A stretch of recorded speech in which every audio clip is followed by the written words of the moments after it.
Okay, here we are back. It is still Thursday, April 14th, and this is Senate Government Operations, and we are going to be looking at H410, which is an act related to use and oversight of artificial intelligence in state government. So I think what we'll do is start with Mark, I think you were going to, well, wait a minute here. I have it. Oh yeah, Robbie Adler, you can only testify between 2:30 and 3:30, so we have some time. But you have to be out of here by 3:30, is that right? Yeah, if at all possible, that would be helpful. Great. Yep, I think we can do that, but I think we'll start with Mark Combs and then Justice Dooley, if we can do that, and then we'll see where we get. But I'll make sure that we what do you have, Robbie, about 10-15 minutes? Yeah, 10. Yep, that sounds max. Okay. We'll make sure we get to you before, so you're gonna get out of here at 3:30. Thank you.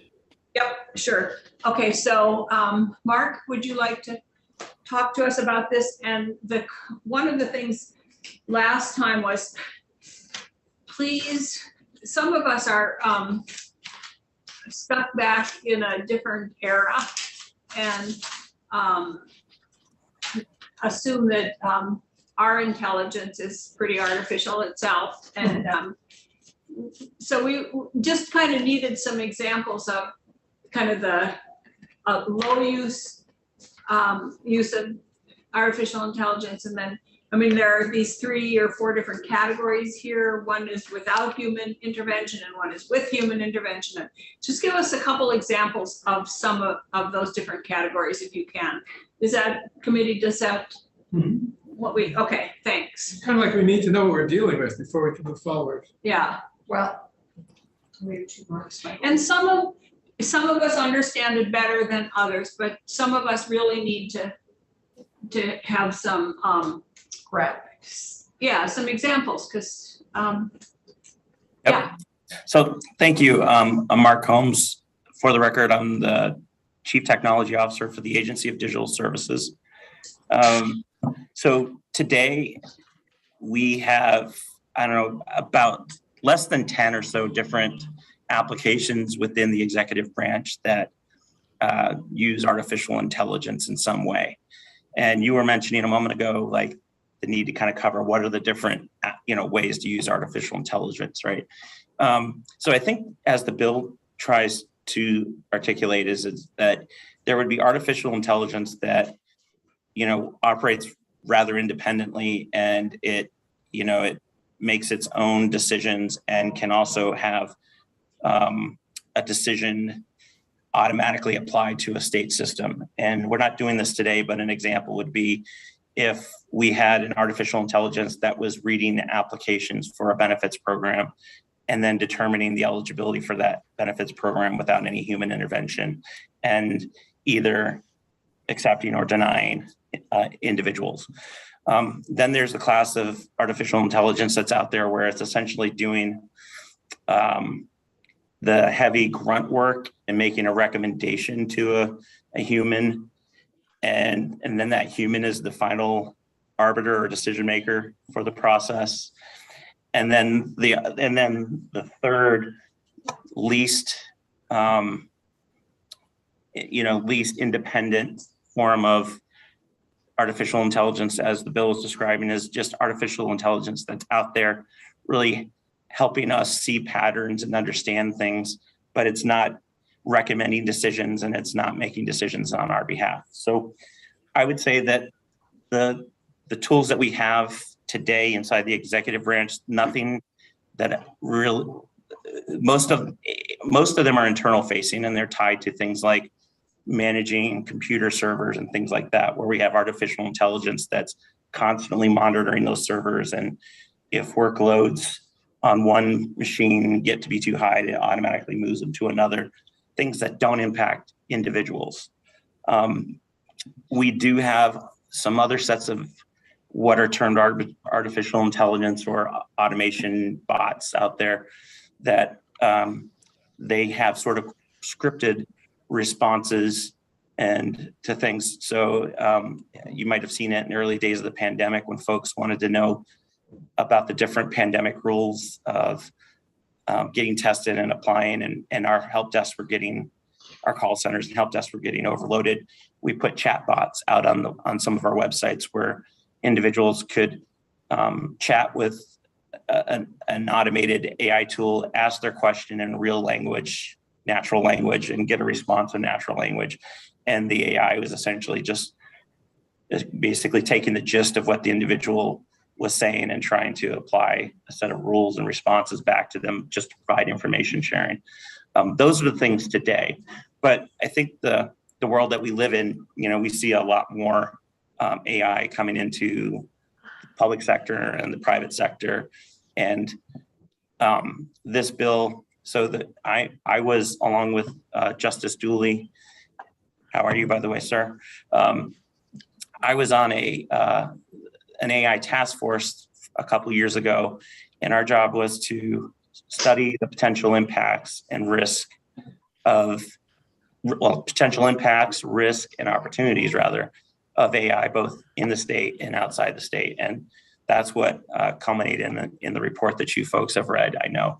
And then it's led to the recommendations in this in this bill. So that's my background on this, and some background on AI. Thank you. So, Mark, I'm trying to get an idea of what exactly we're talking about.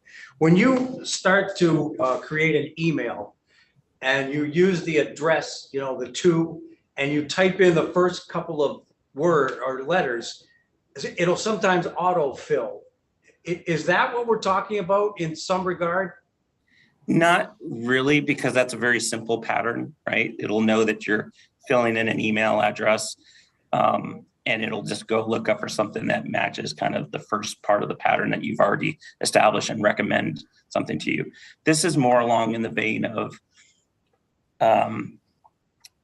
if, going back to the example I used a moment ago, if we were to use AI to determine eligibility or benefit totals or any kind of service provision to Vermonters, rather than having them work specifically with a human.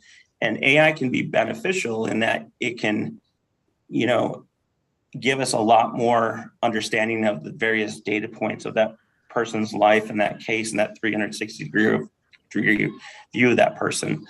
The question is, to what extent do we allow the AI to replace the human engagement part of that? And that's one of the key aspects within state government that this bill is trying to address. Okay, but we're not doing that right now, correct? No, not to that extent. Okay, so here's another example. I go online and I'm interested in a dog fence, and I start looking for websites that relate to that. And son of a gun, if 20 minutes or 25 minutes later, when I sign back in, all of a sudden there are ads for all kinds of dog fences that I didn't go to before. Is that kind of what we're talking? I'm still trying. No, okay. No, that I'm would 0 for be, 2. yeah, no, I want you to win, but no, that would be on the lesser end of the field where you've already indicated that you're looking for a dog fence. So, another ad suggesting dog fences for you probably doesn't apply AI. However, okay, if your computer's gathered enough information about you and it knows essentially, your gender, your income bracket, some of the other things about you, AI can be used in the background to say, well, this person may be looking for a dog fence today. It may be because they've got a new puppy and, they're in this income bracket, so they could probably afford one of these, something in this line of products versus this line of products. And so there can be some AI that could be applied to that, but not in the case that you described. But yes. Okay, thank you. So AI could be applied, for example, and do a search through, let's say we wanted to figure out, make bets on what bills were gonna be vetoed by the governor. AI. Yes. AI, okay, this is a good example. AI could take all the factors, weigh all the elements of bills he's vetoed in the past, look at all the things that we're looking at, and actually then make a decision and present to us bills that we're currently working on that are highly likely he would veto, right? There is an example of AI that could be employed and perhaps constructively by a company or a vendor to determine what has the most likelihood of passage, what has the most likelihood of being vetoed, what and would apply its own decision-making process on what it would what it would turn on. Is that Right. fair, Mark? Is that a good example? Yes, Senator. Actually, I scare my sister-in-laws with this because they're, AI, they're both attorneys, and AI is replacing a lot of the contract review Correct. processes that attorneys have engaged in the past. So that's very much as you just described. Right. If, and they basically, review it all and make determinations. Mm-hmm. But it depends on what's fed into it, right? So if there's some kind of a bias built into it, so that in Senator Clarkson's example here is that we know that the governor has a bias against anything that was promoted by Senator White. I mean, that if that is fed in or isn't fed in, or if that's fed in improperly, it'll skew the decision that comes out of AI. So it depends on what's fed into it. Correct. And that is why Justice Dooley is aware that some of the worst cases of this, bias in, bias out, have actually been in judiciary sentencing AI models. Yeah, so the implicit bias that you speak of is actually one of the biggest risks of AI at this stage that we are concerned with. Yeah. So Okay. I don't mean to interrupt, but maybe an example of something actually the task force got into and got demonstrations of would help with this understanding of how AI works. Can I just give you a little explanation of that? Sure, please do. Thanks. We went through various parts of activity and life in Vermont and the economy in looking for AI applications. Now, remember, this is over 2 years ago, so they have exploded in number and extent since then. But and one we found was in the medical community, and this was one that got into this question of aiding human decision or making a decision. So very much around the same time as we were looking, the medical center had brought some equipment that the doctor who came and explained it to us, and I'm sorry, I don't remember his name, had decided to use for determining whether the skin of humans showed indications that there may be some skin cancer or something that will, if not attended to pretty early and right away, would turn into skin cancer.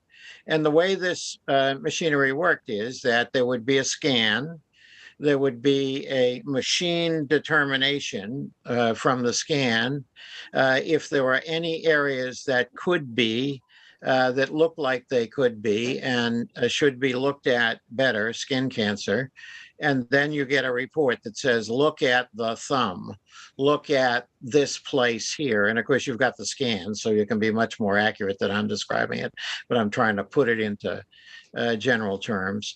The machine says that looks like it may be skin cancer. So this is an example of a use of AI that is both machine determining and machine recommending. It's determining what ought to be looked at by individual experts and without any further review. So if the machine looks on my arm and says there's nothing there, that's it. The machine made the determination. There's nothing else there that anybody, human being, is going to look at. They just aren't going to look at the arm. If the machine made the determination, yes, look at the arm in this particular place, then a human, and of course a well-trained human, will come and look at that and say, yes, that looks like it. And of course, ultimately, if it looks like it, the determination will be a biopsy to determine whether it's actual cancerous or, again, it may be something that isn't quite yet, but is growing in that direction. So that was in use in the almost 3 years now, going back when we were taking testimony, and we took a lot of such testimony.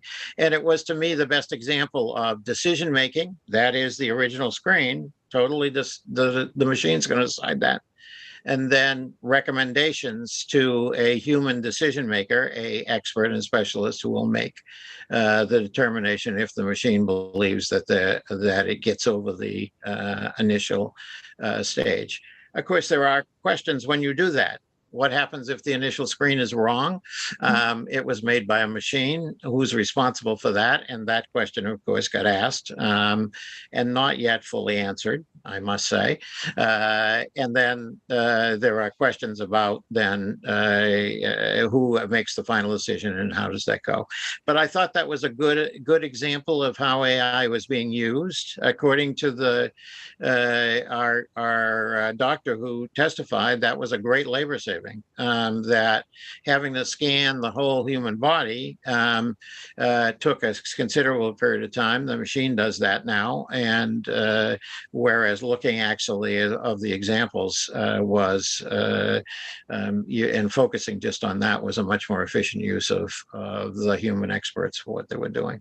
So that was the testimony we had about it. And I thought that was a good example of the questions, to answer the questions that were being raised. Okay, Does that give you a better sense? Yeah, and then go ahead. I'm reminded about, vehicles that sort of drive themselves. That's making decisions. And I assume that's artificial intelligence to the max. Not always without a mishap, by the way. That happens too, I guess. But I don't know. I haven't seen anything on I-89 that resembles that, so I don't think it's here yet. But it's in some other places, right? Oh, yeah, California. Naturally. We had considerable information about that, and we had a representative on the task force from the Agency of Transportation who was responsible for the monitoring of that. And we have passed some laws about how that could be tested in Vermont. I don't think the testing has gone on. Mark may know. This is something that looked like it was going to happen tomorrow.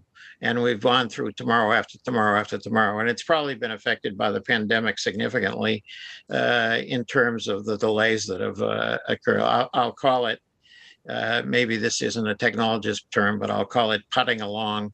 It certainly hasn't gone away. It will happen. It's just happening much slower.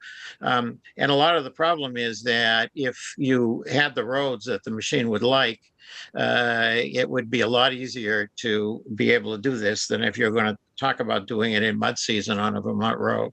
And those kind of problems have made it very slow in working this out. Thank you, Justice. Allison? Can I just ask Mark a direct question? Yes, please. Okay, so Mark, given your experience with the task force and your serving on digital services, I'm just curious if you think we need a commission. It strikes me you have all the capability of doing an inventory of actually all of state government, judiciary, and the legislature. You could do an inventory of all what we currently have and what might be on the docket for consideration. Do you think that we need more than the ADS's expertise to levy on this? Why do we need a commission? So I think if we were just looking at the here and now and the inventorying of those things, ADS, we definitely have the capacity to do that, but there does at some point become a foreseeable future where AI and the algorithms of AI need an eye towards, legal review, civil, liberty issues reviews, things of that nature that I would say that ADS is not in a position to do ourselves today. We don't have legal experts at all. We rely on the Attorney General's office for our legal team. But I think there's also an aspect to the commission that was recommended in the report that also would be looking for opportunities as well for the state. We had discussed some opportunities in things like smart agriculture and things like that, that the state itself could have some advantage or competitive advantage in sponsoring or facilitating in some way. And, having those types of opportunities be understood by the state as a whole and the legislature, not only the risk, but also the opportunities. It seemed for that committee, the task force, not speaking as an ADS person at the moment, but that for that committee, that's essentially why we recommended the task force. Sorry, that is the reason the task force recommended the committee. But surely, yes. the agency agriculture, which is very on top of all sorts of new agricultural opportunities, could certainly recommend those. Do we need a commission to do that? I'm sure they could as well. I think it was more just, how do all these things bleed together? Because there's going to be issues in the public sector about job replacement. We've already talked about the implicit bias issues. Really just, I think the task force, not again, as in my specific role right now at ADS, the task force was really trying to get out ahead of all of those things, which were the charge of our review. Speaking from a here and now perspective from ADS, I don't feel that, I feel today we're pretty careful about what we do because it's mostly internal, but there will be at some point more AI and automation applied to engagement with Vermonters. And ADS will be the first to say that, there's going to be aspects to that relationship with the Vermonter that a commission or somebody with other than a geek like myself's view of things would be good. So I'm a little bit confused here, and maybe somebody can help me. We're asking for ADS to do an inventory. First of all, I don't, maybe it's possible, but can we do an inventory of every single use of artificial intelligence in the state? Or are we looking at the different levels, like the ones that we certainly need to be looking at, the final decision system, those that don't use human intervention, and even the automated support decision system? But if it's just anyway, if we're asking ADS to do that inventory, then we're setting up a commission to come up with the policies around how we use it and how we don't use it.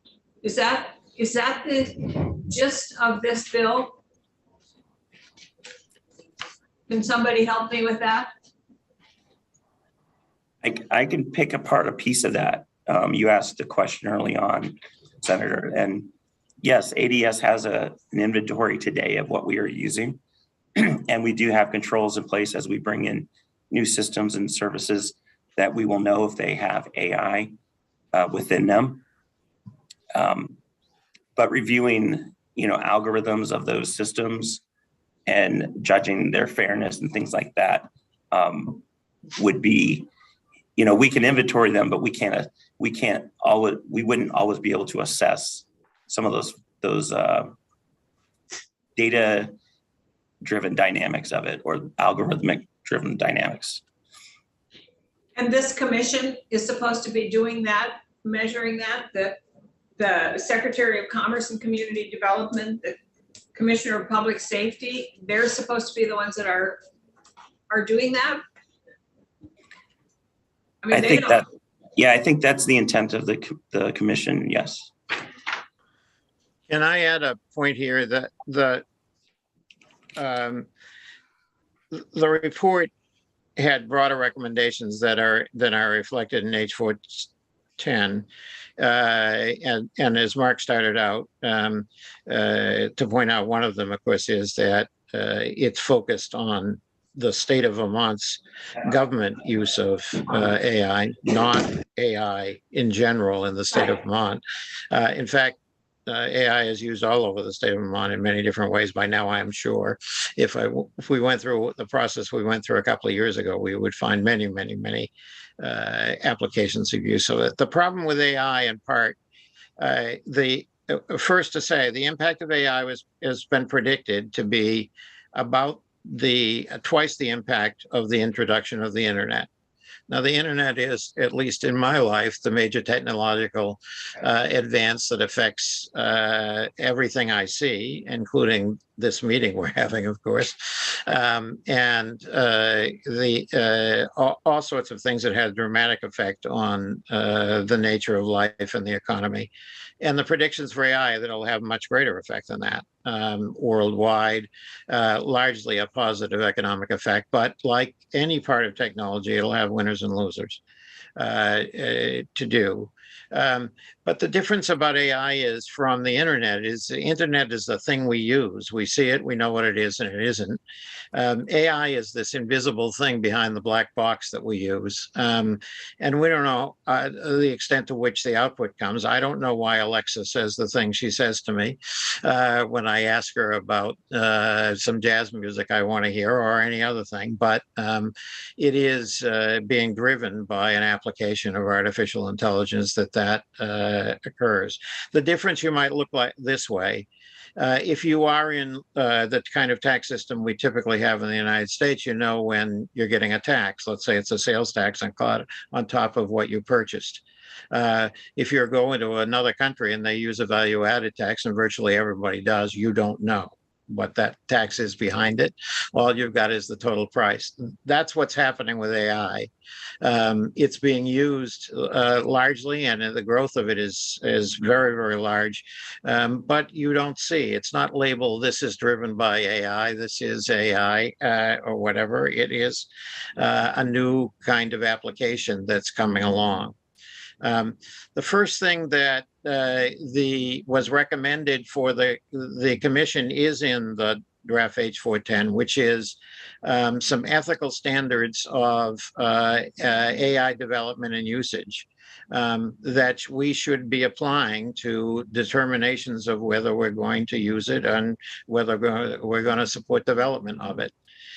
This has occurred in other countries. The European Union has a very noted ethical standards that they had adopted. We reviewed it and looked at it and said, we ought to have that here. So the first idea is that when we go to look at, is this the kind of thing we ought to be purchasing? Is this the kind of thing the people of the state of Vermont want to happen? In this case, in the use in their government is, the first question will be, was it ethically, did it meet the ethical standards of production? And one of them Mark has emphasized, which I think is the important one, is it have some inherent biases so that if it's something that we're using across ethnic and religious and racial minorities, are going to be fair to all of them, because we know by history that many have proven not to be in that area. So that obviously would be part of the ethical standards you want.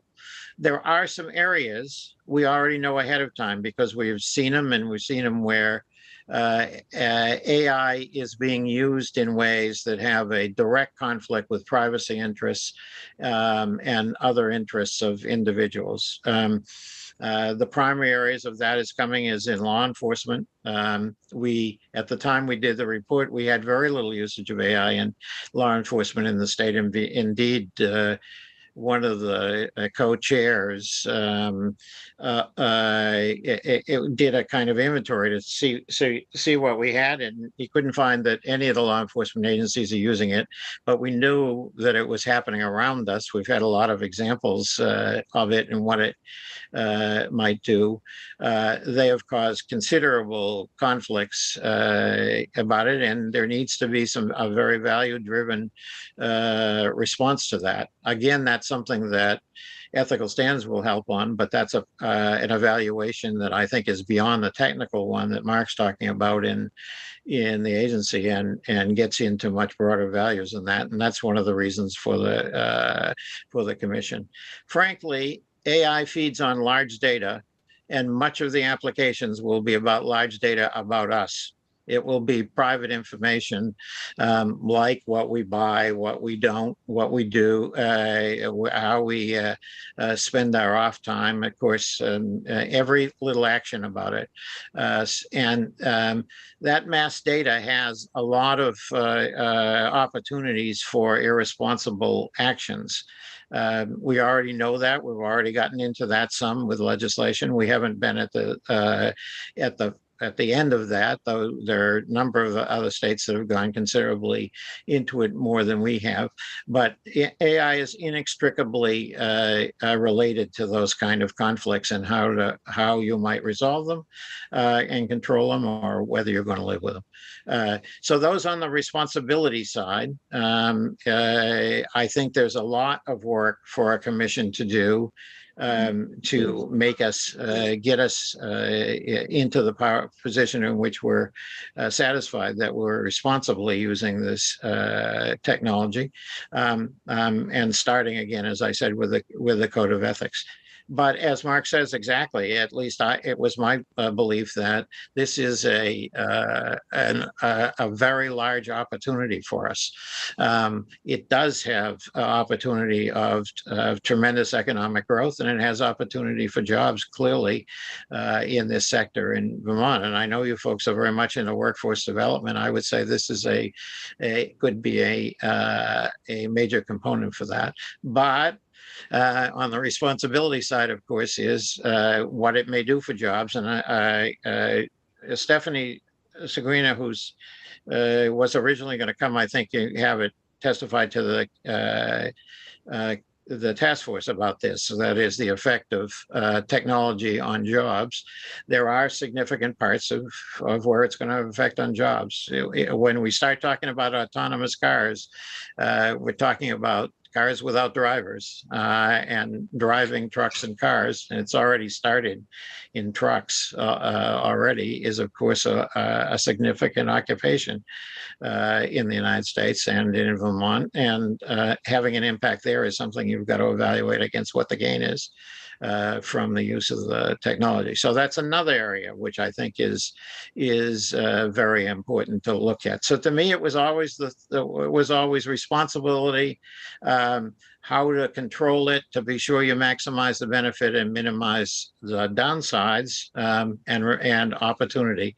That was the reason we ought to get into it larger than just being able to look at a particular product as it comes along and saying yes or no. Thank you. And I think we will have some questions. I know there are more questions here, but I want to make sure that we hear from Robbie Adler. You're from Faraday. Who is Faraday? Faraday, we're a company headquartered in Burlington, Vermont. We're a AI software company. I have a couple slides I could share if that's all right. I don't know if I'm set up to do that on Zoom. I won't if I can. Yeah, that's fine. Thank you. Okay. Great. Give me 1 second. Is Steve Farrington involved with Faraday? Sorry, Steve who? Steve Farrington? I don't believe so. No, I'm not. I don't know Steve. Okay. Is my screen coming up for everyone? It is. We see, yeah.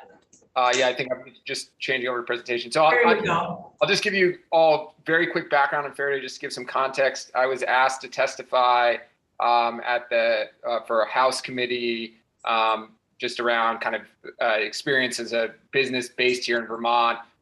who's an AI based company, and just kind of our experience, how we think about AI.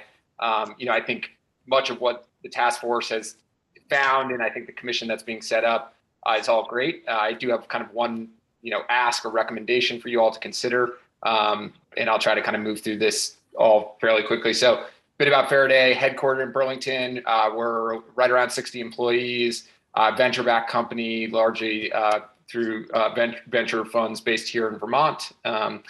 At the core of what Faraday does is we basically make responsible, scalable consumer predictions for the modern kind of marketing technology stack. So our software basically produces 3 types of predictions around consumers. So propensity for a consumer to take an action, persona, so grouping people into certain kind of socio-demographic groups, and value, how much money as a company do you expect a given customer to spend with you over time. This is used predominantly by marketers, but also other software will use our platform to basically kind of guide customer journeys and personalized experiences. Judge Dooley, I think, touched on much of this. You all were asking for examples of AI. AI today, I think, proliferates across multiple different industry verticals. This is not just kind of solely in the software space. We've talked about self-driving vehicles, chatbots, and marketing use this for personalization. The kind of health, infection pattern recognition, automatic fraud detection. So when you get, this just happened to me earlier in the week. I got an automatic alert from my credit card company saying, "Hey, did you just purchase something at a jewelry store in LA?" I was not in LA. I did not purchase jewelry. That was basically fraud detection, where they look at my history of purchases and their ML machine learning algorithm identified that as like an outlier purchase and basically alerted me to it, which told me that my card had been someone had somehow gotten my credit card info. We see this with Amazon or Netflix with recommendation engines. So if you use Amazon, you buy a product, they'll recommend other products that people like you have purchased, or you see this on Etsy, you see this in Netflix around movie recommendations, very common uses of machine learning. And then it's proliferating elsewhere. So smart kind of water management systems in agriculture are great examples of AI.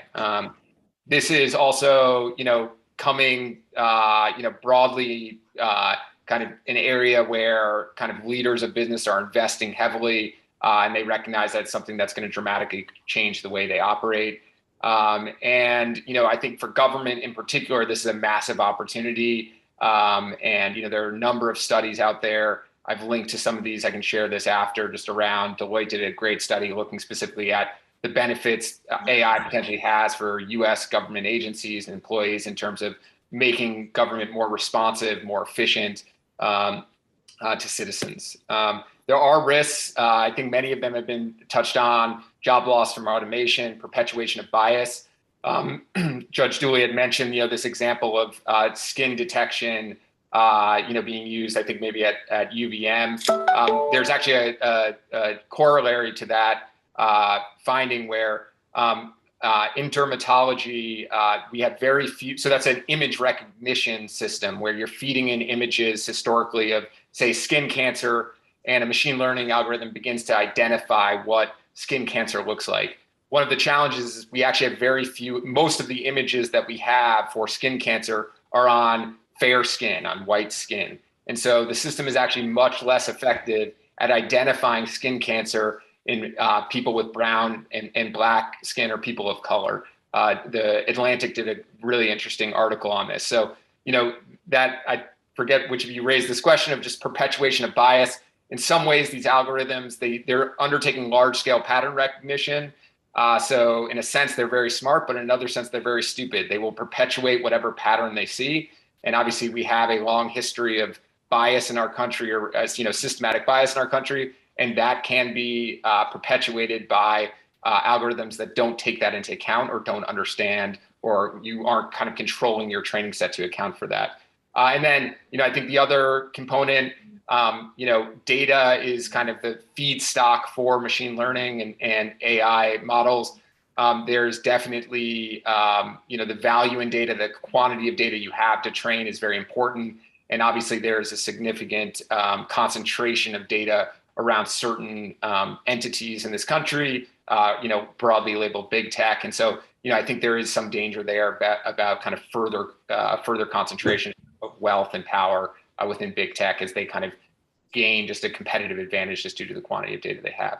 So just some guiding principles, I think, as you all are thinking about this, or the commission's thinking about this, and broadly what Faraday thinks about, core to what we're trying to do around responsible use of AI is transparency. So where is AI being used? So the idea of an inventory is awesome. I love that.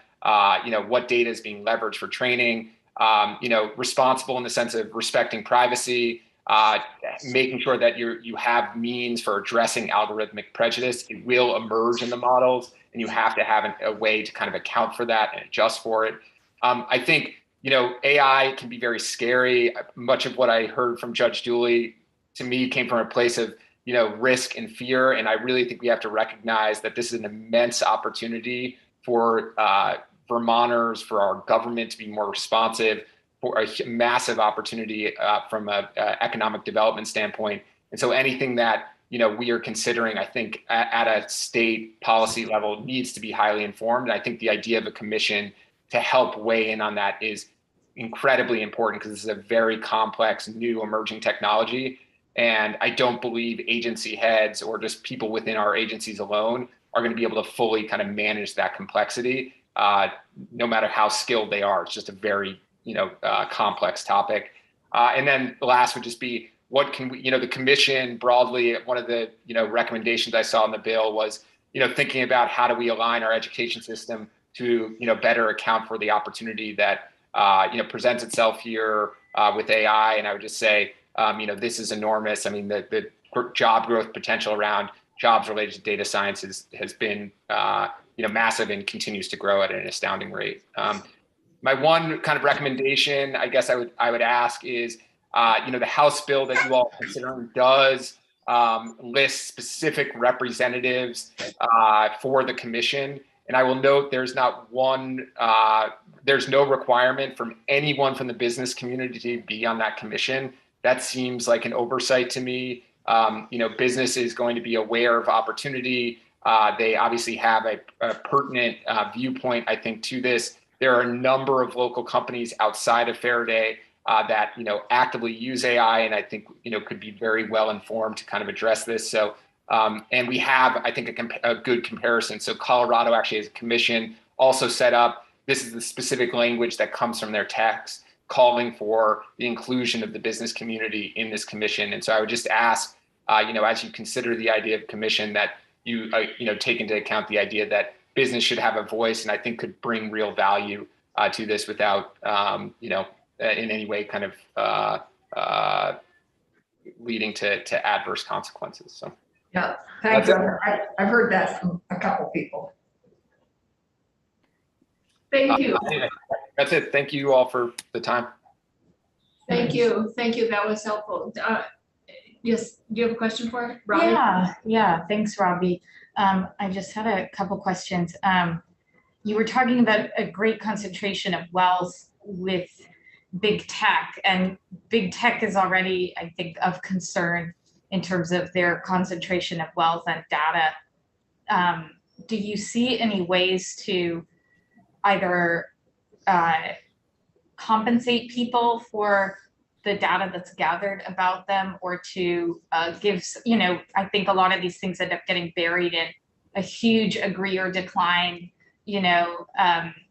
like you have to agree to something in order to access any social media or an iPhone or whatever the case may be. Do you know of any other examples of trying to create alternatives that honor people's sort of the value of their information, or at least their privacy? Yeah, I think to me, I mentioned that principle of transparency. I think one of the greatest kind of problems we face around use of data is generally just a lack of transparency around how it's being used, what data is there. There are some, the California Consumer Privacy Act, CCPA, has tried to do a lot to just allow people to go to any company and say, what data do you hold on me? I want that data deleted.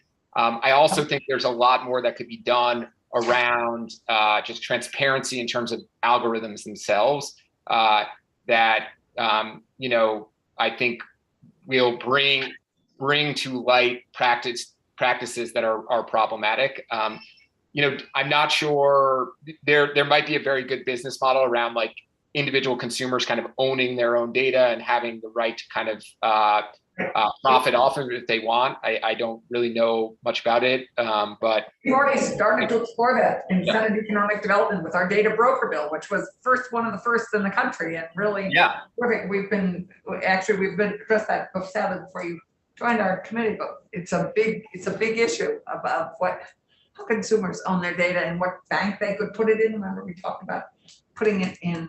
That's part of our blockchain work that we were doing. I don't where you want can to store put it. my data anywhere and say, It's I don't want already lots of anybody to places. have it.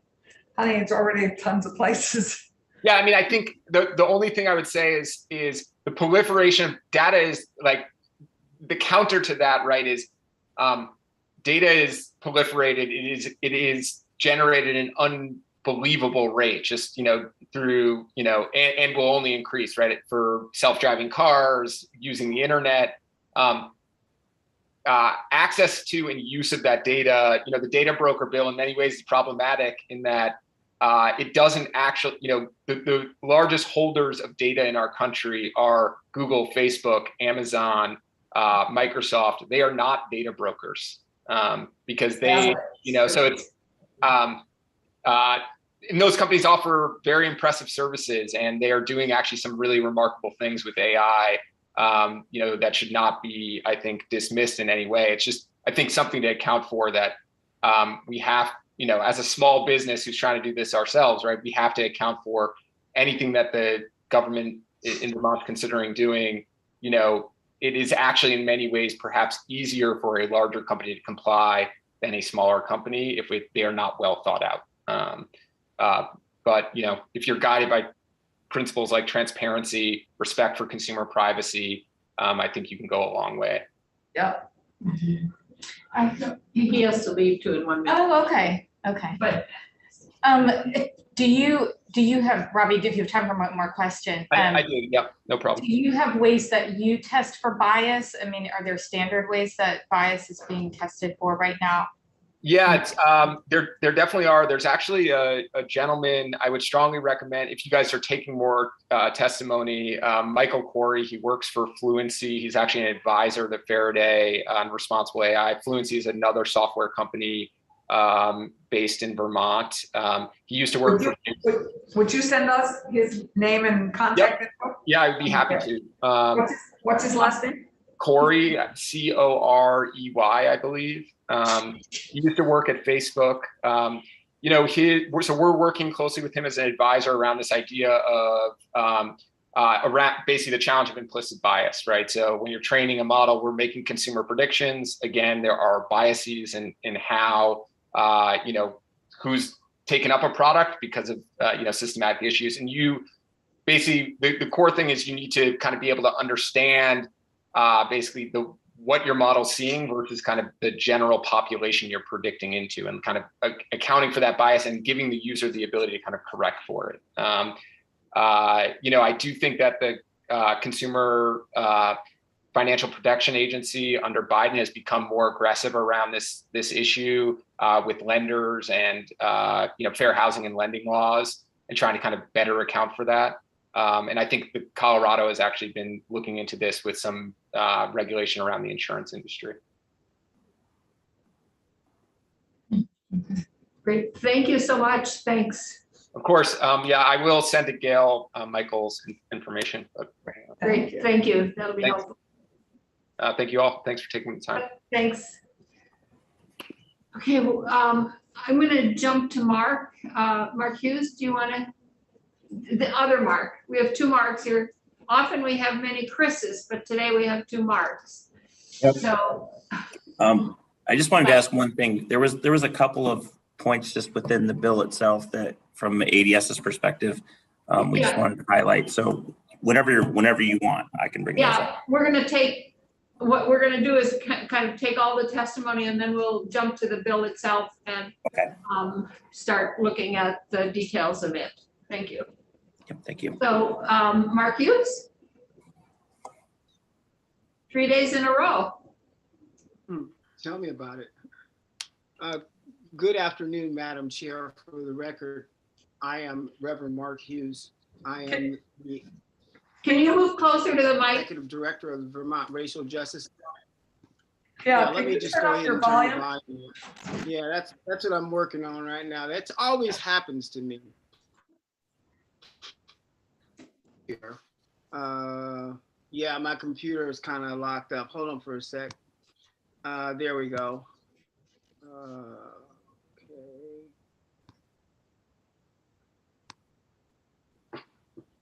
Check 1, 2. Oh, much better. perfect. Much How are we better. doing? Yep, got it. Great. All right. That comes from my DJ days.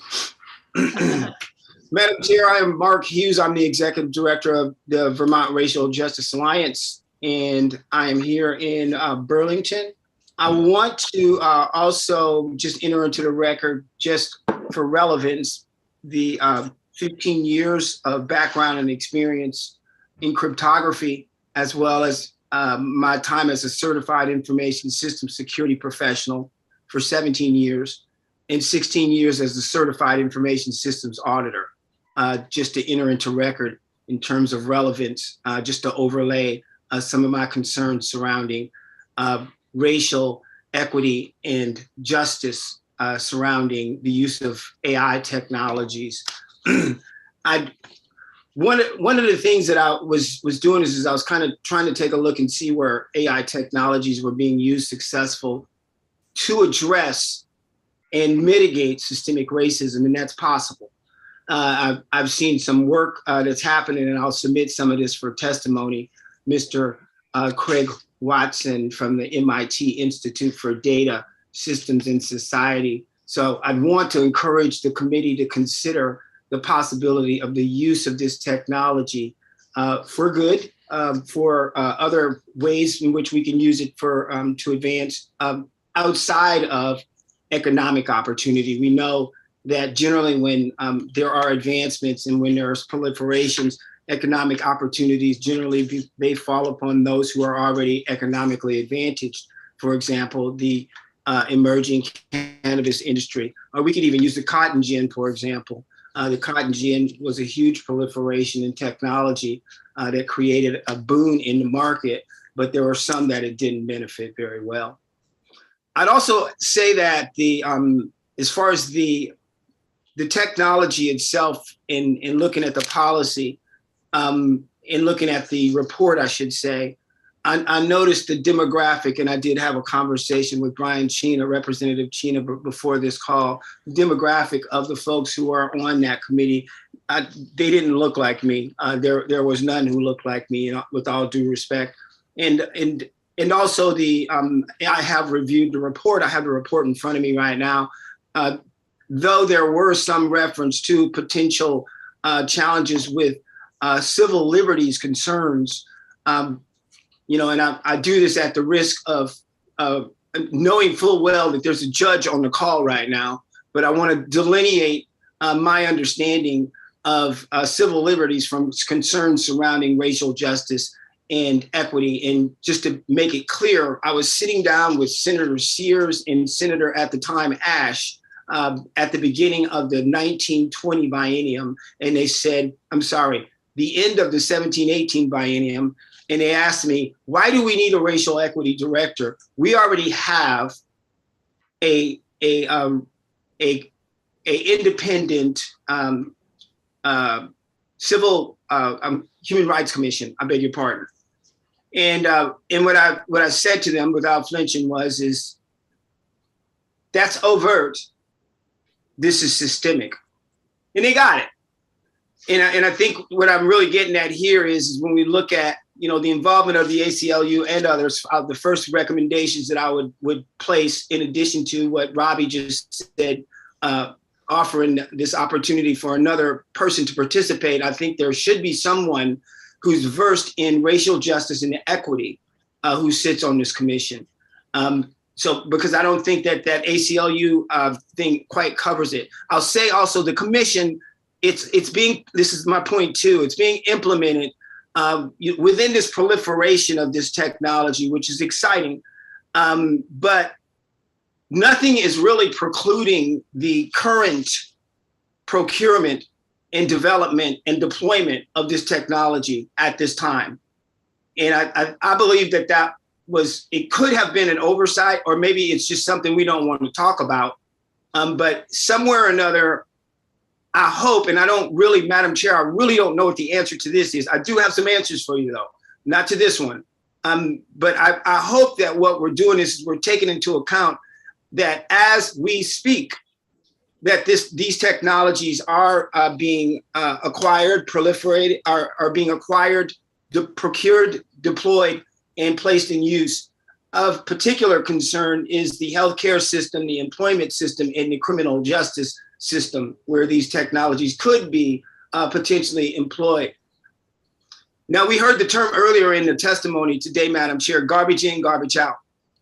What we know is that because, and I like to go back to, I keep going back to, I think it's R113, the joint resolution declaring racism as a public health emergency, not the emergency part, but the acknowledgement that systemic racism is a thing.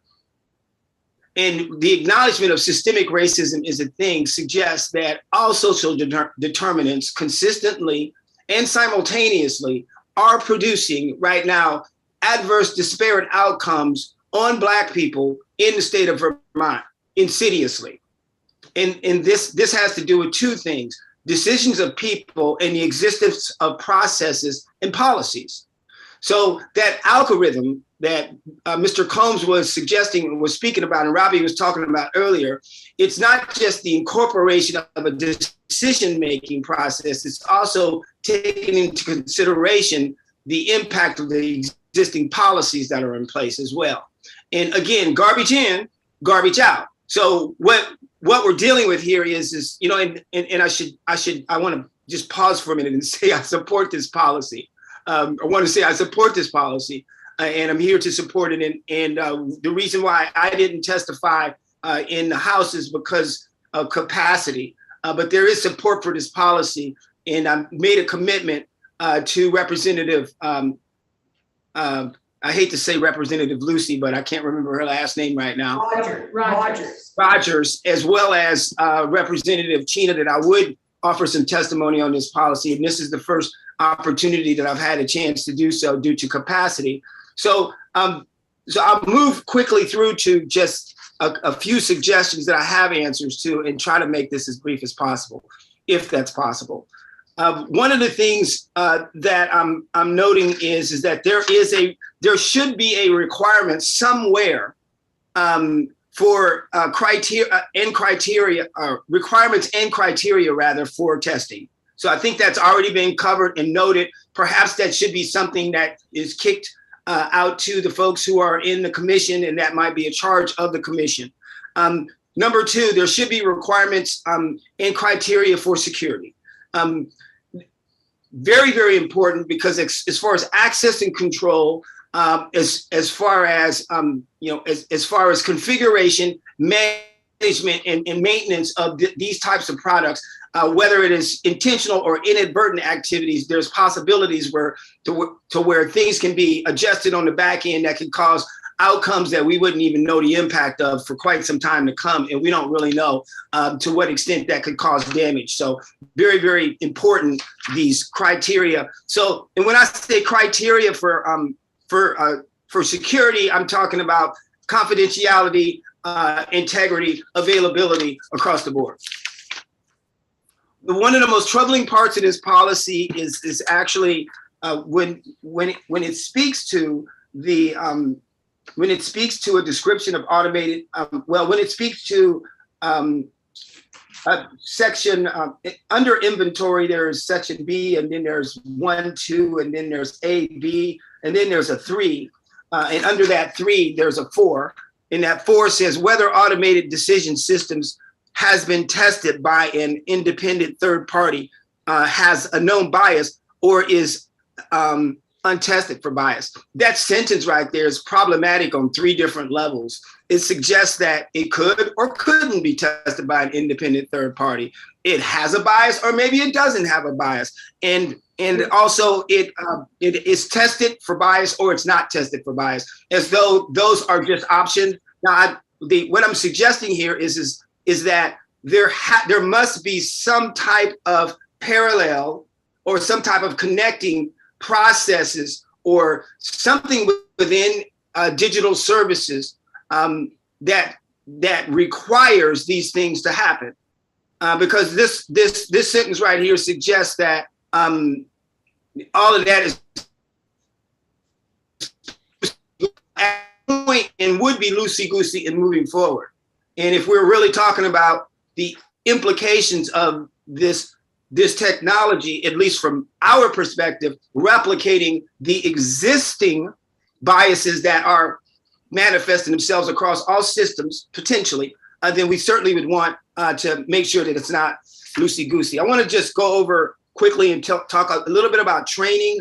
And we're talking about systemic racism. If you look at Title III, I think it's 5111 or no, 33, Sultana's enabling statute, it speaks to a training requirement that she would be, there would be some promulgation of training, or there would be some administration of training, and it specifically talks about systemic racism. What does that look like? I'm not going to go into what that looks like now, but you'd imagine it would be informative about the root causes and impacts of systemic racism.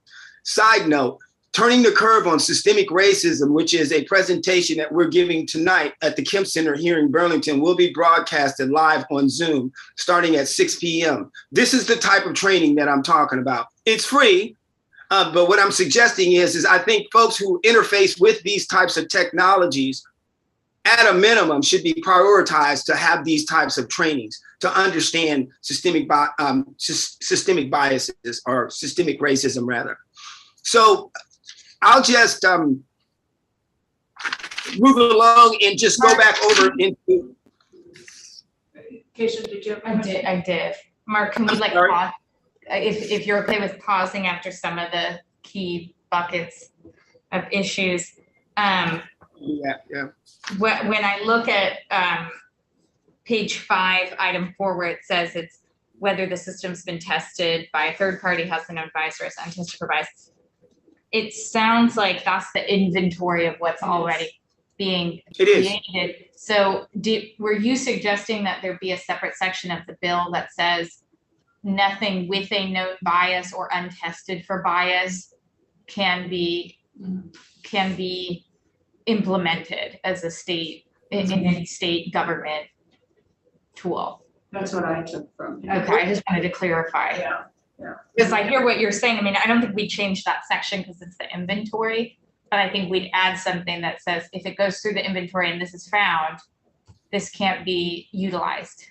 To your point, if I may, Madam Chair, to your point, Senator Rahm, is that if we're doing it right, in terms of the processes that should be in place in digital services, this sentence wouldn't be necessary.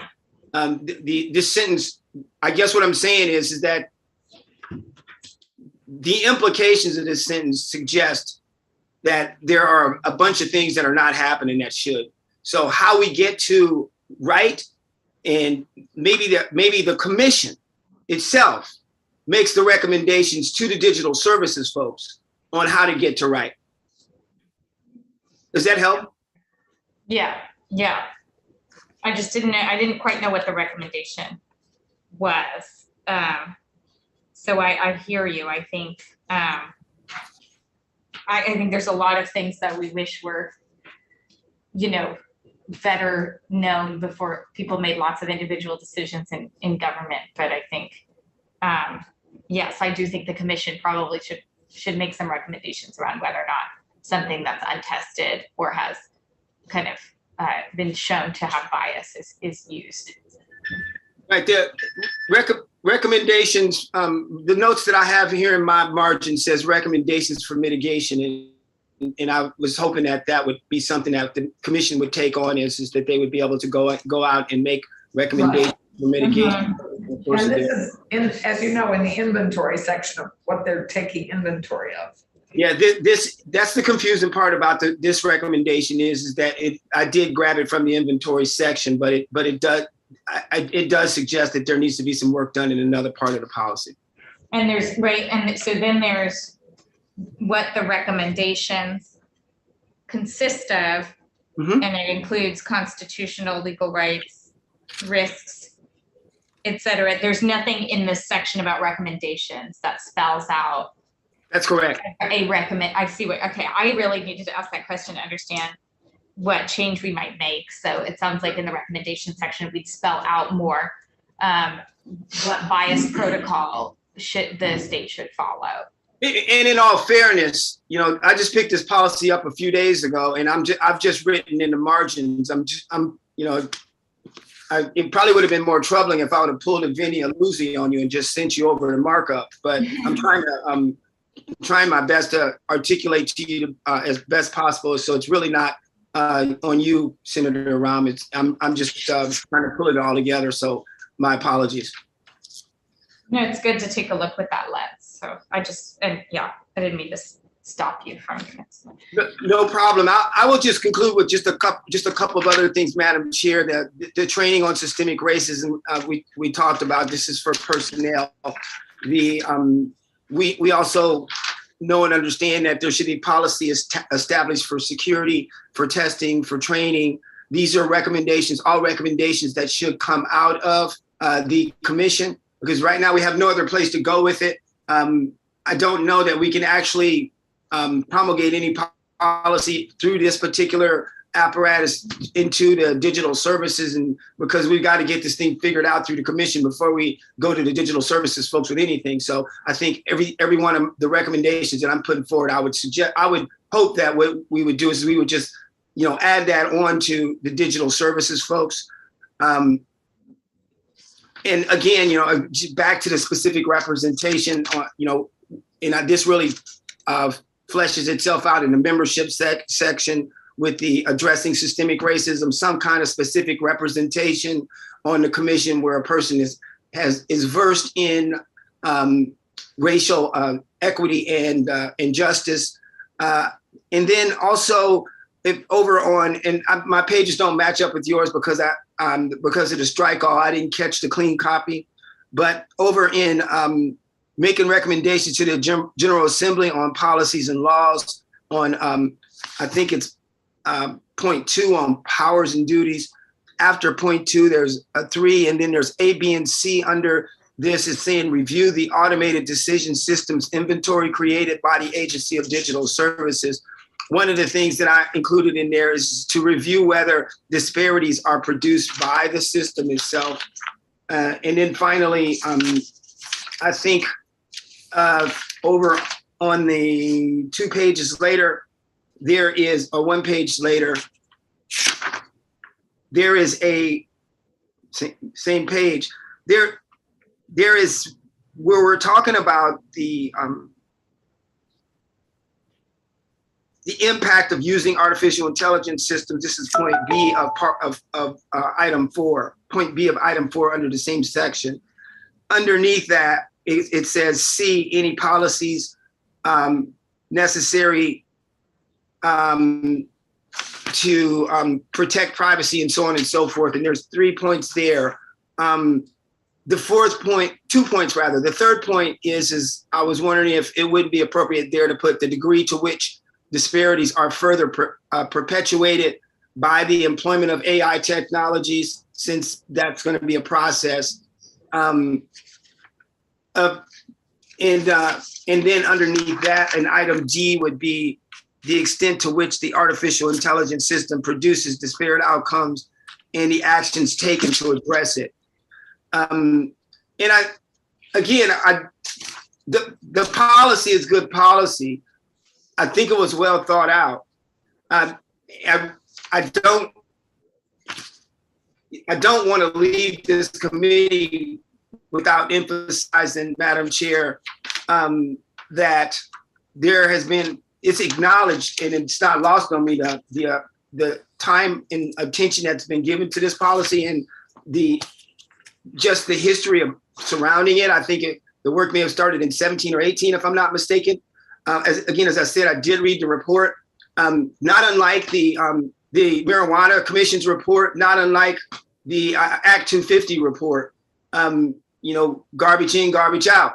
There were, the reason why the language that came out of these reports does not cover all areas. First of all, it's not possible to cover all areas. And this whole thing about systemic racism, it too is just now beginning to proliferate.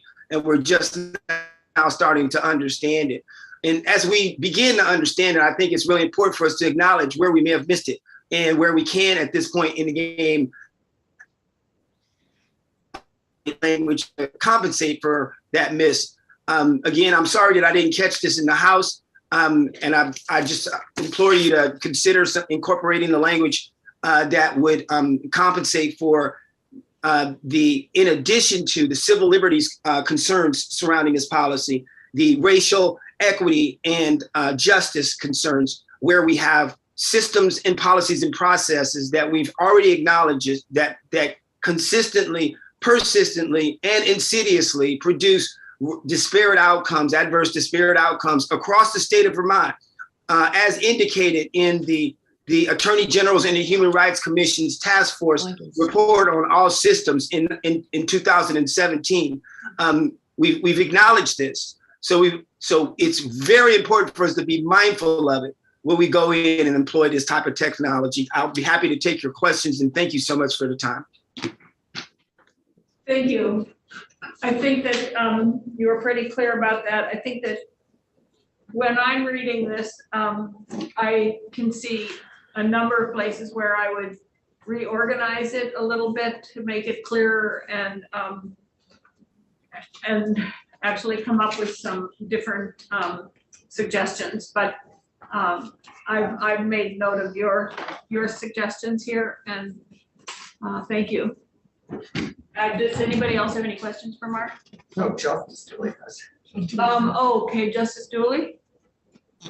Just a comment, going back to the ethics code, the question of the bias is, of course, a big one when it comes to AI, and I appreciate the testimony on that particular subject, but it's also a big part of the ethics codes that are out there for models. It's one of the major issues in considering what's ethical and responsible AI, that it has been built in a way that minimizes as much as can the bias that comes in through the data, which is, I agree with Reverend Hughes on that, that necessarily comes into systems like this. And so I hope you understand that if we do write the ethics code in this, I say we, that is the state, does write the ethics code, the process would try to address all these issues relating to what is responsible and proper AI, and bring them into a document that says what we're willing to use here in the state and how we're going to do it. And certainly racial equity is a major question and concern in what we consider to be ethical use. So I just wanted to put the pieces a little bit together here of that testimony and what had come from the recommendation from the task force. Madam Chair, thank you for the time. And I just want to acknowledge the Honorable John Dooley and appreciate his comments, and just also at the same time remaining cognizant of the fact that it's seldom that I ever see a Black judge. And it's also seldom that we ever see, Black folks and folks who are impacted in these areas that are folks of color that are making decisions that are in technology. I was an anomaly. I was a little bit of a unicorn, being a cryptologist in the military in the early 80s throughout the next 15 years, or a certified information systems security professional. How many of those have you seen, Mark? Or a certified information systems auditor who are Black? So I understand the judge's comments and appreciate them, but just wanted to emphasize that even these rules of ethics are written by folks that may not necessarily be completely grounded, if you will, in a lived experience understanding of what it is that we're talking about. And we have to acknowledge that. And we do it civilly, we do it respectfully, but we do it truthfully. Thank you, madam, for the opportunity to testify. Thank you, thank you. So jumping to the bill itself, Mark Coombs, you had, is it Coombs or Combs? Either, whatever you wish. Well, no, Combs, I'll go by whatever Combs you today. want. Yeah, we'll go by What Combs. you say. It's your name. Yep. Thank you very much. And there were some specific, we'll call them housekeeping or mechanical items within the bill itself. So, although, let's see, I'll pull it up here myself. One of which was the bill pulls the position. There's a coordinator for the commission itself, and this bill pulls the position from the classified pool. So just give us a page. Oh, I'm sorry. Or a Let's see. section. Yep. Let me go find it. Page 13, Thank you. 13, thank you. Thank you for the assist. section so. Yep. So it doesn't state so in the bill, but our recommendation would be that this would be an exempt position. Essentially, due to the skill sets, expertise, and general salary requirements of this position, it would best suit an exempt position in terms of attracting qualified individuals. So that's a smaller one, but important, at least in terms of our dealings with our HR systems. Another, and I keep losing my notes here. Another point is that the bill states that ADS would provide legal surrogate services for the commission. Yeah. And I got to again find that in the bill. That would be on page 8. Thank you.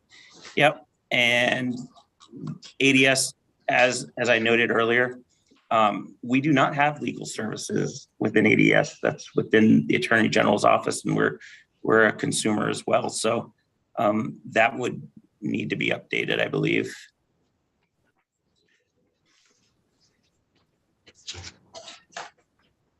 So, Yeah. I mean, then- Oh, are please. you kind of suggesting that we have someone from the Attorney General's office on that? I think that's our closest approximation at this point. Yes. Yep. And then the last, and this is the stickiest one, is it's the funding of that position, the coordinator position. Currently in the bill, it indicates that the position would be funded through the Internal Service Fund. And by doing this. Are we back to the position? Well, Yes, ma'am. Yes. Last Yes. page. Yeah. Yeah. Yeah.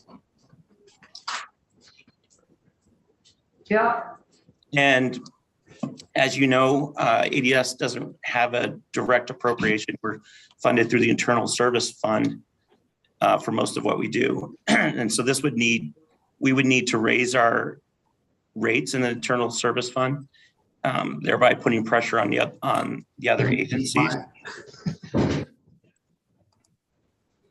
I'm sorry. Go ahead. We just had somebody pop their head in. Oh, I'm sorry. Okay. Yep. So that was, it was, so ultimately, if this was a position funded by the Internal Service Fund, it would be one that we would, as, increases in costs and everything else, we'd be not only initially increasing the Internal Service Fund and thereby our cost, ADS's cost to the agencies.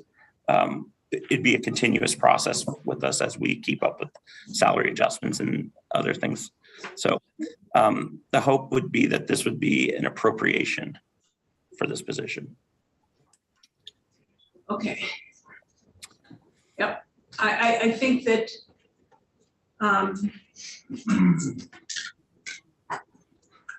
I don't know about anybody else, but I have a ton of notes and suggestions here of how we could do this.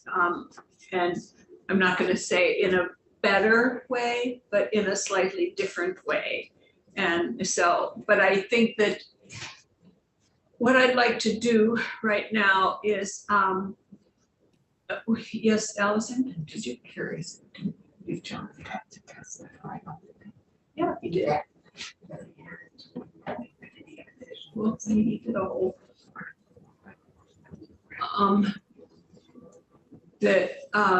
So what I'm going to suggest is that we take this up again next week and hopefully finish it. And what we can do is maybe have some committee discussion for a few minutes, but right now what I'd like to do is shift just for a minute, because Michael Chernick has now popped in 4 times with another bill that he was working on that we could vote out today. And I'd like to do that. And then if we have 10 or 15 minutes to have any committee discussion, we can do that, if that works. Yes. Okay, Michael. Michael, would you like to join us? Sure. There's a committee. Yeah, we do see that you added vehicles. There are copies distributed to all of you already? Yes. Great. I have paper copies if you need it, but I guess you're all set. And I think you did a good job talking about the climactic. Right. Road, yes. Just to go over, if I may, first of all, for the record, Michael Chernick, Legislative Counsel. I was before this committee earlier this afternoon, and you asked for 2 new clauses, one whereas and one resolved. The new whereas clause is a new penultimate clause in note among that group, and it reads, for the record, whereas the combination of climatic, road, and terrain conditions in Vermont necessitates that USPS vehicles be equipped to meet our state's challenging and at times unique travel circumstances. Very good. And then as a resolve clause to match that, there's a new penultimate resolve clause which reads that the Senate of the state of Vermont urges USPS to purchase vehicles that are equipped to meet our state's challenging and at times unique travel conditions and be approved. And those are the only changes from what you saw earlier this afternoon. Very good. I think you put that well. Good. Anybody?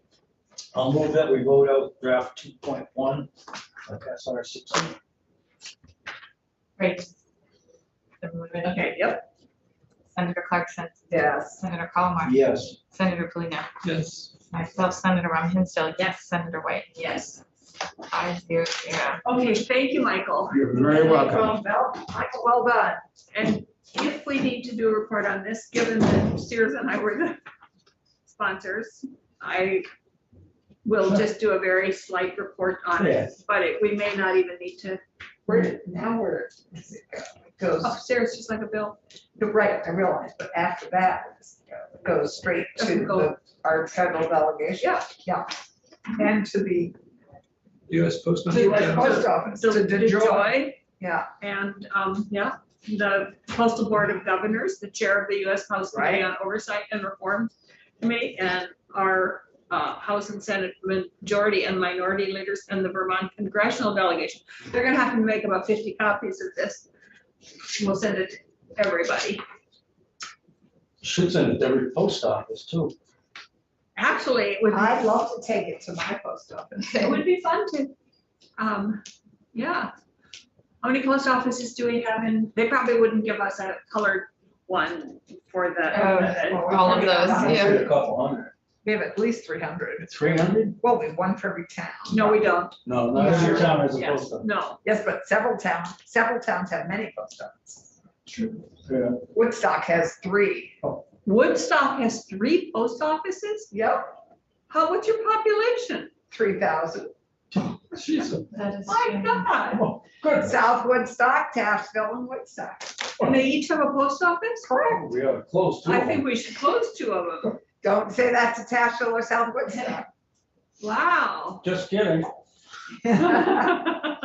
Okay, so, we'll see, maybe some post offices would like to. Yeah, I'd love a copy You for can also mine. send a copy to the postal workers. We can also, each, if we want to, we can each get get one and make copies, just a black and white copy and on the copy machine and Yeah, I would also suggest that actually it be emailed to the head of the postal service here in Vermont. They can distribute it Oh. electronically. Oh, okay, we can do that, okay. Although they may not. Anyway, Oh, I bet they will. so. Who's going to report? I am. How often do you have a resolution about your work? And that's not an amendment, right? We don't have to take 2 votes. I don't think It's a so. resolution, no. It's just a resolution, we just. Cause Okay. it's just a. So- So if we can we take 15 minutes here to look at this?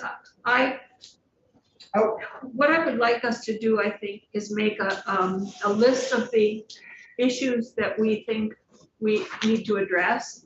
And instead of trying to address them right now, just make kind of a list of them and if we have suggestions, send the suggestions for any lists, any changes on the issues to me, and I'll try and get them to Becky so that she can see how so I have a couple right off the bat. First of all, I do not think it should be a commission. You don't have a commission inside of an agency. A commission exists outside of it's a division or an office of. Like the Ethics Commission is a separate Yeah. commission, Human Rights Commission. Is If it's termed that, it's quasi judicial in some way. Well, or- on Or the just external. both Brian and I serve on the boards and commissions, Sunset. Sunset Advisory. And we're trying to be cognizant of how we name things. Yeah. And this is not a commission. This is a division within the agency of This is work within. within ADS. It clearly says here that it's within ADS. So it's an office of or a division of or something, but it's not a standalone commission.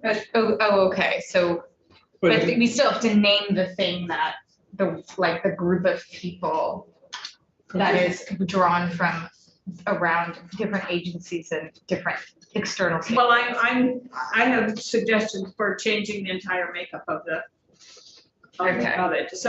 So you would have a division, the division of artificial intelligence within the agency of ADS is what you would do. And in that division, you would have a council, an advisory council. Yeah. Okay. And that's just my organizational brain tells me that that's the, and I would Because like, that's what they're looking for. It's sort Well, of yeah. a group to sift through. Yeah, yeah, I agree. but, so, Is that now consistent with the boards and commissions terminology? well, we haven't really had terminology, but it clearly isn't a commission because it exists within an agency. Okay, It's It's clear, work to be done. it's a division or an office within ADS. But would it still include people like the Secretary of Commerce, Community Development? Seems like that. Seems odd. that Well, is I- commerce. piece. I have a whole different Okay. set of, and I don't know if we want to, but if other people have other issues here, then I think we need to talk about whether they're ongoing, whether they exist once, whether it says in here they can meet 12 times a year. Do they really need to do that? What are their duties, their initial duties, and then do they have ongoing duties? And I think those are those are different issues that we might look at. And I'd like to hear from ADS about, and from the business of how much help they need right now once they understand what the priorities are and the concerns and the areas we want to make sure the lens they're looking at this through. How often that advisory council would need to meet, whether it would need to, I think those Well, are that's some what I questions just- for them. Yeah. I thought that's what I just said. Getting their feedback. Well, yes, we'll get their feedback from everything here. I'm just saying that those are the issues that I've picked up on so far, and if they need to be ongoing forever, and then trying to figure out. I think dealing with the exempt position, I think that's easy enough for us to do if we have if they have, The other thing is, I think they need to look not just in the administration, but they need to look at legislative AI purchases and judiciary. and judiciary, that was Judiciary, another because question. judiciary, as John Dooley knows, has, the sentencing, there was a big piece of sentencing software somewhere. I can't remember what state it was that had a real bias problem.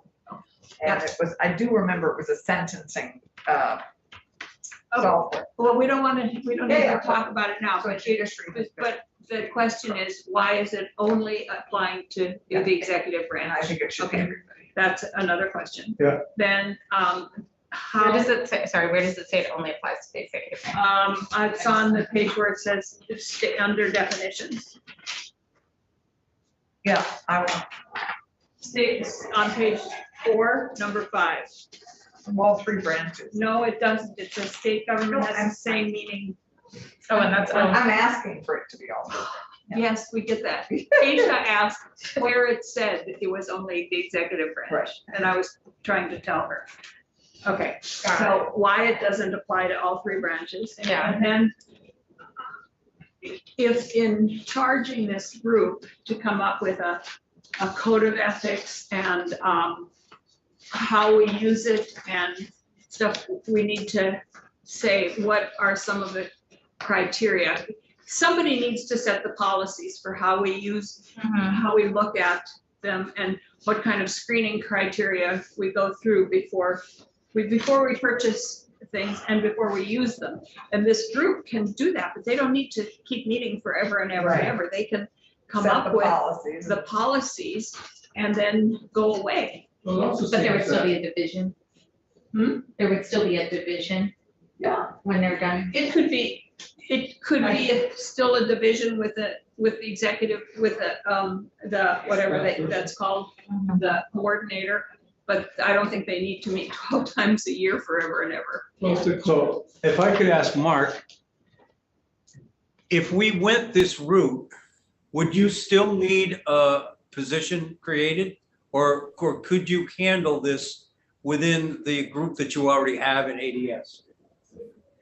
We don't, so we, if I'm understanding and following you guys correctly, it sounds like you're creating a commission outside of our agency. that would be- No. We're not. Division within yours. A division with, so the question then would be the responsibility for the other branches, because we're an executive branch, and like even IT within the legislature and judiciary is separate. Right, it seems like a commission crosses more branches. But It seems like- we cannot set up another outside commission. We can't do it. It seems like if there's a coordinator, or whatever the person's called, it's his position, that person could be the point person that does the work essentially, but does it in consultation with the other commissioners and all that would have been on our advisory committee. Yeah, So it's not an advisory committee, there's a person, and that person could either work with an advisory committee, or you could eliminate the advisory committee completely and just have that person consult with these other people as they build. I think that there needs to be a group that defines the code of ethics, the how you use it, what the criteria is And for that be looking at it. a transparent process. And that- with public That is comment. the short-term membership.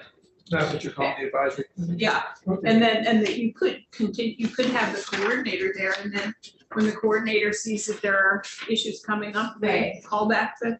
Right. Right, I don't that's think we'd kind of wanna what- make it Yeah. like expire. I don't think it needs to meet every month forever, but Right. like have an intensive period and then still be able to be called back biannually or something If like they that. need, yeah. Because there will always be a new, Yeah, and there will always be a new Atlantic article that points out that something we're doing is horrible. Right. And that we should change it. okay, So so, does that mean that position has to be permanent? no. I think so. Well, That's what we're saying. I think they're saying this is here to stay. I would maybe sunset it after like, 5 years or something, 3 years or something. see if it's still To needed. see if they still need it. Yeah, you could always renew it. What do you think, Mark? I mean, I think you're allowing that if it's valuable, it continues, so I don't see that would be problematic. You just could renew it. Well, I think you might not attract the best person. If they thought they were. If they thought this is, all our limited service positions we're having a hard time filling because Yeah, someone in tech might be moving their whole life to Vermont for a position that they have to beg to be renewed when this is a growing area, a very This is a intensive very hot area of. it Yeah. might be that the position is a permanent position. They can always let it go. But it should be an exempt position. Yeah, that, I don't think there's any. And it shouldn't be funded out of the services fund because that, I think it should be. Me If too. we agree that there should be a position, we should fund it. So this will have to go next door. Yeah, Can we Well, it had to go. Pretty late. can we generate revenue from these companies that take all of our data and make profit off of it? Like, I don't. well, Like the just, return of the manufacturer's responsibility. Right. but Mark, how much would you have to increase the cost to each agency to fund $150,000 position? I don't know exactly at the moment. I could, get that rather rapidly Okay. tomorrow from our CFO if you need that. But you're speaking as if it was from the internal service fund, right? Yeah, Yeah. that would be helpful because if this person is going to kind of be looking at artificial intelligence use across the executive branch, then it seems that the agencies and departments in the executive branch should be paying for it. So let's see how much it would raise their.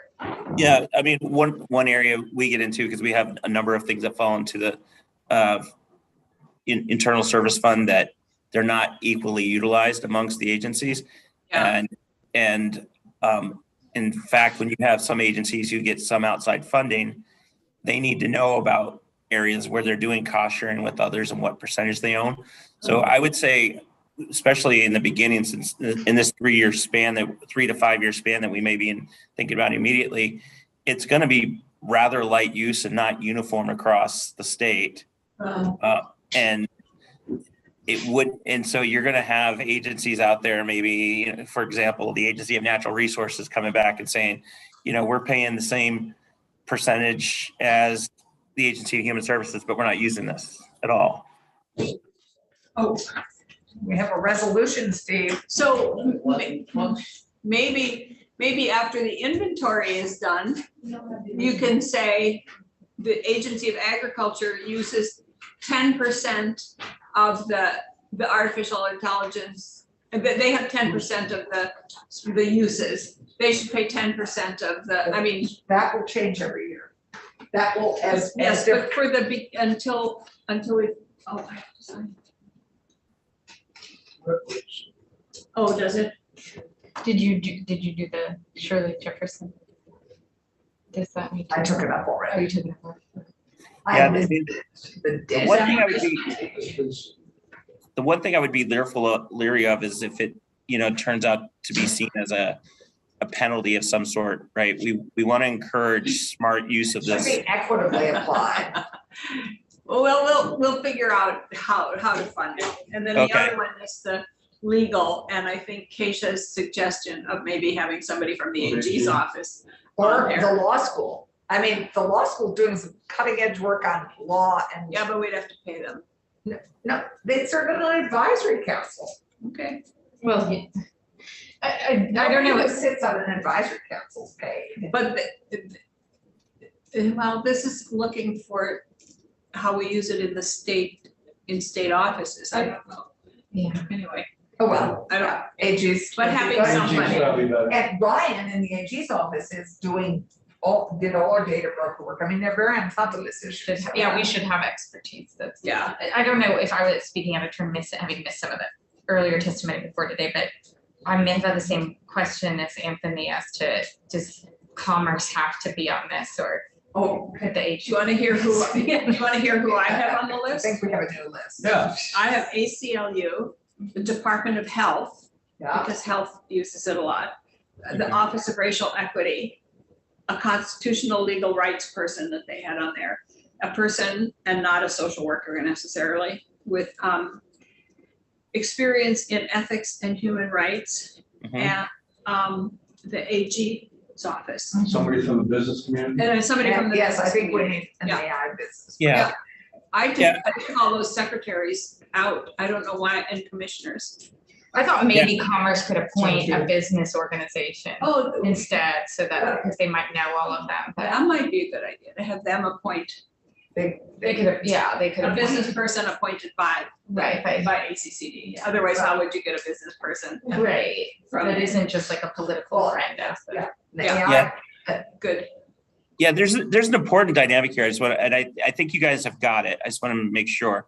So I think in understanding the basis of tech or AI, we talk about technology, but really what we're dealing with, and I think Reverend Hughes and Justice Dooley really spoke to these things better, is it's really about the algorithms and the you know, the data in, the garbage out, the, you know, how we're, the decision-making frameworks that come out of that. And that's not going to be so much technology. And one of the things that, you know, I tried to be clear on, and I know the House got it as well, was ADS can tell you what technologies are in play, what versions of software, but we're not going to be able to know necessarily what algorithms those technologies are using, because those are going to be driven and owned by the businesses. You know, for example, you mentioned Department of Health, right? So we can know that they may have a certain piece of technology, AI technology in play, but the algorithms that are being used and the decision-making frameworks they're applying those to are going to be within a realm that I don't get to see as a technologist. Yeah. And that's the important stuff. Well, I think of this advisory council here mostly as doing Right. things like writing a code of ethics, the criteria for what we should be using when we purchase and when we Yeah. look at how it impacts people and the impact it might have on Vermonters and stuff. That's, and writing any policies that we need. That's what I see them doing, Right. not getting into the weeds of how, yes, Justice Dooley. One part you didn't discuss, and I just want to be sure that I put in a pitch for him, which is that the task force had two academics in this area in the Yeah. world. Oh, One, yeah, Gene I read Santos from Dartmouth and Donna Rizzo from UVM. Both academics that are in this subject, that is artificial intelligence as well as technology generally. And I think they were very important voices in exactly the kind of skills you want for the ethics world code. And so I would urge you to include, if you are doing a list, to include them. One other point I also want to make about this is that when this all started, this was Vermont all by itself.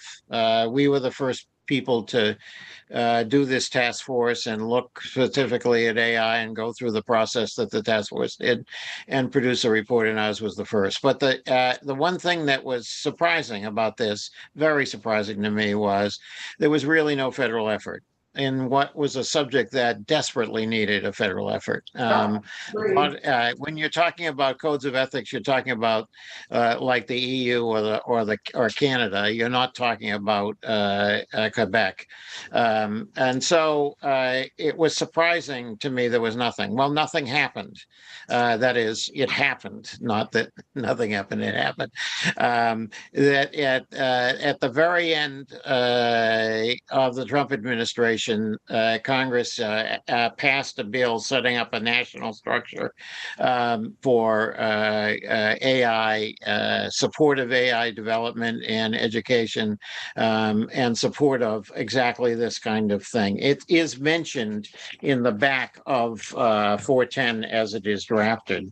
And all I would say is that you want something in your structure that gives us some stature to be part of the national effort. I think it's a very important opportunity for us to get into it. The timing is still right because it got delayed somewhat by the pandemic and being put together. And if we can have a voice, which Vermont often has, and this is a good place to do it, it'll have a great assistance for us back in terms of what we're able to do ourselves and do well, and for getting resources to do it. So I just want to be sure that what we create here does give us that stature to affect what's going on nationally at this point. So those are my 2 points. Thank you. Yeah, I think that those were important. I didn't mean to neglect either the national one. Right. And I did have academics on the list. So. Okay, I'm sorry. I didn't say it. That's why you didn't get it. But, okay, so should I just see if we can have this reorganized a little Sure. bit and then we can look at a draft? I mean. The only thing I'd add is I appreciated what Mark said, that toward the end, it talks about what the outcome of their recommendation should be. And there's a section that says what policies the state should have for a third-party entity. I don't know, I feel like there's a section in here where we could say that, you know, what the bias policy and protocol will be. Yeah. I don't know, did you say that? Maybe I missed it. No, that I was Okay. thinking of that as, it would be under the criteria that you're setting up for them to. Oh, in the criteria, okay, I mean, I feel like it's in the criteria, but not in the outcome recommendations. It should be both. Yeah, it just isn't congruently addressed, I think. So I will try and see if I can have, I'll see how busy Rebecca is, or I might just take a pencil and try and Okay. cut and paste and do some stuff so that we can go, but, because I honestly don't think they need to make 12 months a year. Nope, they don't.